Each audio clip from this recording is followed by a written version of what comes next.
Joining me now to talk about this all is John Goglia, former board member of the National Transportation Safety Board, and John Ransom, a retired commercial pilot and aviation safety specialist with Safety Operating Systems. John Ransom, I'm going to start with you. As a pilot, what does it tell you that the flight was traveling in the opposite direction with no communication? Well, from my standpoint, most pilots, when they experience a loss of comm, are trained to excuse me, continue going in the same direction on their original route of flight. If there was something so massive, a failure of the airplane that caused the transponder to quit along with all of the other communications, the crew actually could have thought that returning to the airport they departed from was the best course of action and may have initiated a course reversal until some point where they weren't able to function any longer. John Goglia, what about the transponder? It stopped working at one point. What sort of red flag does that raise for you?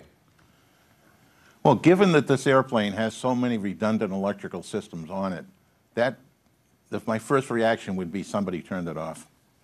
Turned it off? The only other purposely turned it off. And is there any reason why anybody would do that other than if they were told to? A pilot would not do that.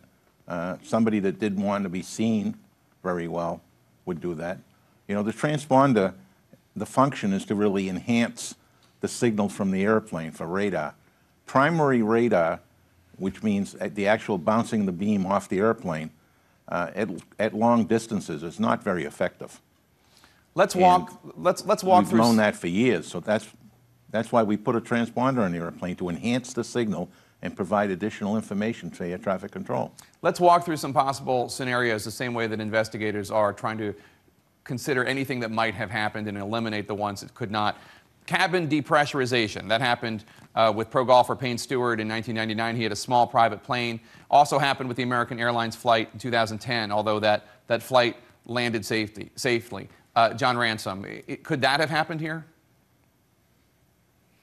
Well, it's certainly possible. A high-altitude decompression is something crews train for, however. Normally, the crew, in recognizing that there'd been a depressurization, would put their masks on and then follow the procedures that they've been trained on year in and year out. The airplane would be descended to a lower altitude where the rest of the passengers would be able to find breathable air. And then the crew would then decide either to go back to where they came from or to find a nearby airport. In that case, however, the crew would have had plenty of time to communicate their problems with the outside world, and that apparently did not happen here. John Goglia, what's the plausibility that this could have been a catastrophic mechanical failure, as happened with TWA Flight 800? Well, given the fact that it flew for an hour in the opposite direction, I wouldn't put it in the same boat as TWA. Now, the catastrophic failure could be electrical.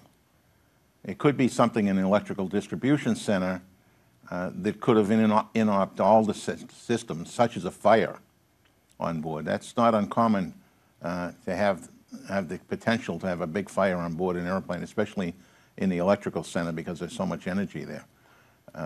This airplane's been very reliable in those areas. Again, I would put the airplane further down on the list than other things. Well, let's consider some of them. John Ransom, what about this being done intentionally by the pilot, such as happened with Egypt Air Flight 990?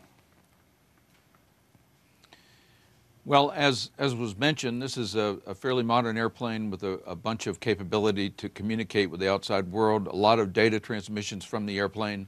For them all to have stopped all at the same time would take the work of somebody who actually has studied the systems in some detail to know how to turn off all of the systems at the same time. There's satellite data and voice, VHF or regular radio data and voice. I don't know their aircraft configuration, but they could have had HF data link. All those things would have to be deactivated. They might even have to deactivate what's known as the communication management unit. Boeing's transmit over a system known as the health management system constantly to usually the operator to let them know how the airplane is doing. And for that all to have purposely been cut off at the same time would be a pretty good trick. John Goglia, what about a bomb or a hijacking? Do you think the investigators are still looking at those as possibilities? They're going to look at everything as a possibility. We don't have enough information at all to make any decisions. And the protocol, the accident investigation protocol under Annex 13 of the ICAO, is really clearly delineates the steps that the investigators will go through. They will go through those even though they may think that they have nothing to do with the accident. They have to go through them, they have to check the boxes, and then take them off the table. You know, given that you would put all the possibilities on the table, you have to work them off. They don't fall off the table. You have to work them off the table. John Goglia and John Ransom, thank you so much for your